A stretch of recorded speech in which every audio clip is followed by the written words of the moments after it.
വയനാട് പുൽപ്പള്ളിയിലേക്ക് ഒന്ന് പോകണം. വയനാട് പുൽപ്പള്ളിയിൽ കടുവ ആക്രമണത്തിൽ കൊല്ലപ്പെട്ട കൂമന്മാരന്റെ പോസ്റ്റ്മോർട്ടം ഇന്നാണ്. കുടുംബത്തിന് ധനസഹായമായി 10 ലക്ഷം രൂപ സർക്കാർ അനുവദിച്ചു. മകന് വനം വകുപ്പിൽ താൽക്കാലിക ജോലി നൽകാൻ തീരുമാനമായിട്ടുണ്ട്. ഉറപ്പുകൾ പാലിച്ചാലേ മൃതദേഹം പോസ്റ്റ്മോർട്ടം ചെയ്യാൻ അനുവദിക്കൂവെന്ന് കൂമന്മാരന്റെ കുടുംബം 24-നോട് പറഞ്ഞു. ആരും കൊണ്ടുപോയില്ല, ആങ്ങളെ പോയായിരുന്നു. അച്ഛനെ ഞങ്ങളെല്ലാരും നോക്കിക്കൊണ്ട്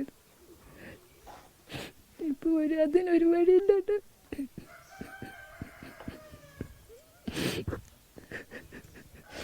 അച്ഛന് പെൻഷൻ കിട്ടുന്നതിനാണ് ഞങ്ങൾ ജീവിച്ചുകൊണ്ടിരുന്നത്.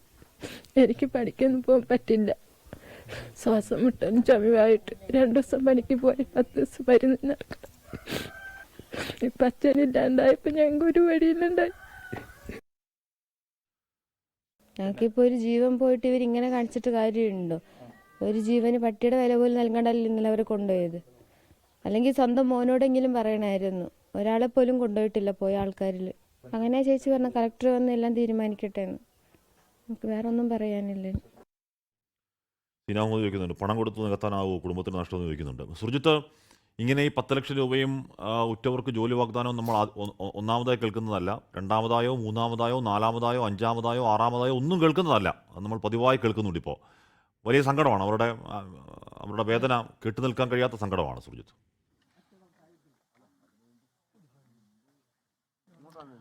ആഷ്മി, മകളും ബന്ധുവായ ധന്യയുമാണ് നമ്മളോട് സംസാരിച്ചത്. അവർ കൃത്യമായി പറയുന്നുണ്ട് ഇതുമായി ബന്ധപ്പെട്ട കാര്യങ്ങൾ. ഈ കുടുംബത്തിന് 25 ലക്ഷം രൂപയെങ്കിലും ധനസഹായം വേണം. മാത്രമല്ല ഒരാൾക്ക് സ്ഥിരം ജോലി നൽകണമെന്നുള്ള ആവശ്യമാണ് ഇവർ ഉന്നയിക്കുന്നത്. കളക്ടർ നേരിട്ടെത്തി ഇക്കാര്യങ്ങളിൽ ഉറപ്പ് നൽകണം എന്നുള്ള ആവശ്യമാണ് പറയുന്നത്. എങ്കിലേ പോസ്റ്റ്മോർട്ടത്തോട് സഹകരിക്കൂ എന്നുള്ളതാണ് ബന്ധുക്കളൊക്കെ പറയുന്ന കാര്യം. ഏതാനും ദിവസങ്ങളായി ഇവിടെ ഇങ്ങനെ കടുവയുടെ പ്രശ്നമുണ്ട് എന്നുള്ളതാണ് പറയുന്നത്. പ്രത്യേകിച്ച് ഇതിൻ്റെ തൊട്ടപ്പുറത്ത് കർണാടകയാണ്. വണ്ടിക്കടവ്, ഇവിടുന്ന് ഏതാണ്ട് 2 കിലോമീറ്റർ അപ്പുറത്തുള്ള വണ്ടിക്കടവിൽ ആണ് ഇന്നലെ വിറക് ശേഖരിക്കാൻ വേണ്ടി ഈ മാരനും ഒപ്പം തന്നെ സഹോദരിയും പോയത്. ഇതിനിടയിൽ മാരനെ വലിച്ചിഴച്ച് അകത്തേക്ക് കൊണ്ടുപോവുകയായിരുന്നു. ഏതാണ്ട് 3/4 കിലോമീറ്റർ അകലെ വെച്ചാണ് മൃതദേഹം കിട്ടുന്നൊരു സാഹചര്യമുണ്ട്. അതൊരു കൊല്ലിയിൽ മൃതദേഹം കിടക്കുന്ന അവസ്ഥയാണ്. അത് കഴുത്തിന് കടുവ പിടിക്കുകയാണ് ഉണ്ടായിട്ടുള്ളത് എന്നുള്ളതാണ് പറയുന്നത്. ഇതിനുശേഷം ഈ ബന്ധുക്കളെ ആരെയും കൊണ്ടുപോയില്ല, അതായത് ഈ വാഹനത്തിൽ കൊണ്ടുപോയില്ല, അവരുമായി സംസാരിക്കാൻ തയ്യാറായില്ല.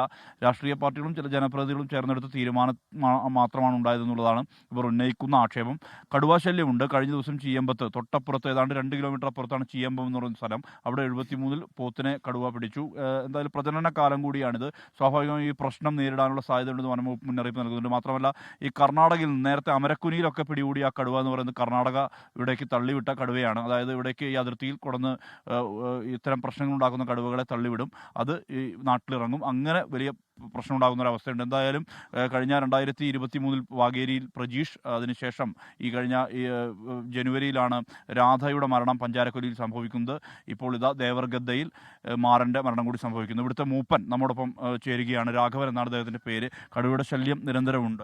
ഉണ്ട്. കടുവ ശല്യമാണ് ഇവിടെ ഉള്ളത്. കൂടുതൽ ഇവിടെ ശല്യമാണ് കൂടുതൽ. കാരണം ഒരു കുഞ്ഞിന് പോലും പുറത്തിറങ്ങാത്ത ഒരു ബുദ്ധിമുട്ടില്ല. എന്താണ് ഇപ്പോൾ ഇതുമായി ബന്ധപ്പെട്ട് നിങ്ങൾ ഉന്നയിക്കുന്ന കാര്യങ്ങൾ എന്തൊക്കെയാണ്? നമ്മൾ ഉന്നയിക്കുന്ന കാര്യങ്ങൾ മാരൻ എന്തായാലും കടുവ പിടിച്ചു കഴിഞ്ഞിട്ട് നമുക്കൊരു നീതി വേണമല്ലോ.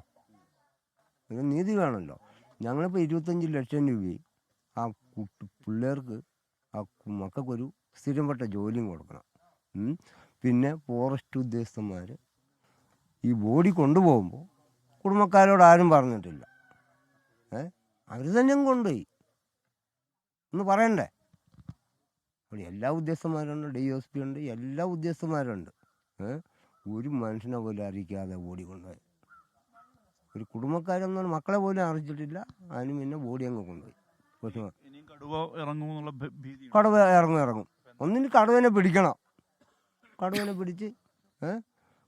പിടിച്ച് കൂട്ടിലാക്കി അവർ ഒന്നെങ്കിൽ അതിനെ വളർത്തുന്ന ഒരു മാറ്റണം. അല്ലെങ്കിൽ ഇനിയും ശല്യം ഉണ്ടാവും. എന്തായാലും ഇതാണ് ഇവർ പറയുന്ന കാര്യം ഹാഷ്മി. കാരണം ഈ ഇവരുടെ നിത്യജീവിതത്തെ ബാധിക്കുന്ന വിധത്തിലാണ്. പ്രത്യേകിച്ച് ഈ വനാവകാശ നിയമമൊക്കെ നിൽക്കുന്ന ഒരു അവസ്ഥ കൂടിയുണ്ട്.